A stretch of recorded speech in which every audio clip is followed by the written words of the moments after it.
Good morning. My name is Adam Barber. I'm sitting in my car, or as I like to call it sometimes, mobile command, getting ready to go into work. I chose this title for the video, Who's the Man, because I kind of thought it was funny. My sense of humor is not really for everybody, but it does keep me entertained pretty well. What I want to talk to you about this morning is the man Christ Jesus, and that's actually found in 1 Timothy 2:5, where it says, "For there is one God and one mediator between God and man, the man Christ Jesus." And we're about 2,000 years out from when the events of the Gospels happened. And, looking back over that period of time, I think that we kind of romanticize and build up this image of Jesus, that we see him as some kind of stuffy, stoic, religious figure that really can't, you're almost afraid to talk to or interact with. Or we instead see him as the original long-haired social justice warrior. He's out there fighting the powers that be, and bucking the status quo. And, you can kind of look at that and infer some of those things from it. But it's important to remember that Jesus was an actual man. Now, he is God. He always was God. He was God then, and he is God right now. But before that time, he was never a physical man in a body like as we have. And so I think that it's absolutely essential and important to remember that he had a physical body like us. He felt the same pains that we do.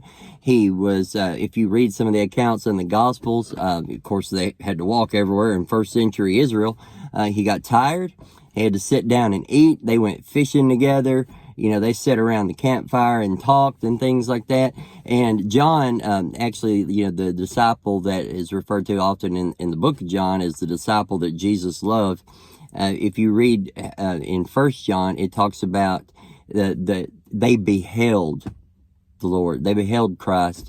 It was the word of life that they handled, that, they interacted with. It was something very personal and very intimate. And so it wasn't, this wasn't just some abstract deity that they saw from afar. It was somebody up close and personal that they knew as a brother and as a friend. And so, when, I go to a lot of recovery meetings and things like that. And one thing that I've noticed, that one thing that's a critical part of recovery meetings, their success, is that you can talk to another person that you can relate to. You can talk to another person that has been through the same things that you are going through and relate to them. And so, that's what we have with Jesus. We don't have somebody that has never felt the way that we felt, that has never been faced with the same type of things that we have been faced with. It actually says that, he was tempted in all parts like we are, yet without sin. So he has faced the same type of human life struggles that we all go through every day, and he overcame those. So we know that we have someone that we can relate to. And when we see him in heaven, we're going to see him in a body. It actually says, like in Revelation, that he still bears some of the scars from the crucifixion.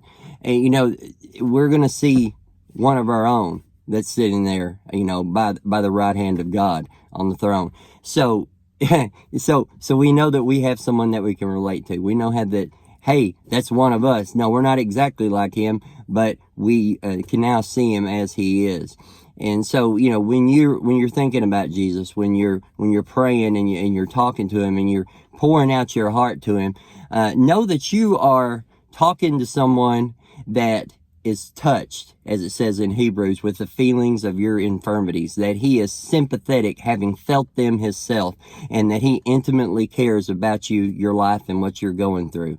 So, like I like to say, I say this all the time, don't just take what I say to you at face value. Go and look some of these things up. Read the book of John, 1 John. You can look in, especially the first chapter of Hebrews, and where it's really talking about the nature of Christ. You can, and if you got some extra time, you can read one of my favorite books, which is Colossians, talking about how Jesus is before all things, and he created all things, and by him all things consist by the word of his power. But always keep in mind, this is someone that has felt the same things that I feel. This is someone that loves me and sympathizes with me, having felt them himself. So have a good weekend. Have a good day, which is actually included in the weekend. I said that a little bit wrong, but talk to you soon.